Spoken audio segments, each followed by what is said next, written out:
যদি 2 দিয়ে ভাগ করি তাহলে পাচ্ছি 17।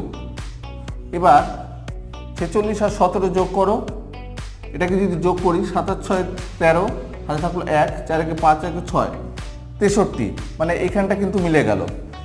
এই প্রথম রোটা হলো, দেখি এই লজিকটা এই থার্ড রোয়ে মেলে কিনা।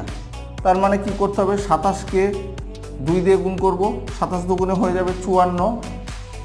18কে 2 দিয়ে ভাগ করব, 2 দিয়ে ভাগ করলে পাচ্ছি 9। এদের যোগ করব, 9 আর 4 13, হাতে থাকলো 1, 5 আর 1 6, 63। তার মানে দেখো প্রথম সংখ্যাটাকে 2 দিয়ে গুণ করতে হবে এবং তৃতীয় যে সংখ্যাটা হচ্ছে 2 দিয়ে ভাগ করে তাদের মধ্যে যোগ করতে হবে। তার মানে এই লজিকটা আমরা এখানেও খাটাই। 31কে 2 দিয়ে গুণ করি, 31কে 2 দিয়ে গুণ করলে 31 দুগুণে 62, আর 28কে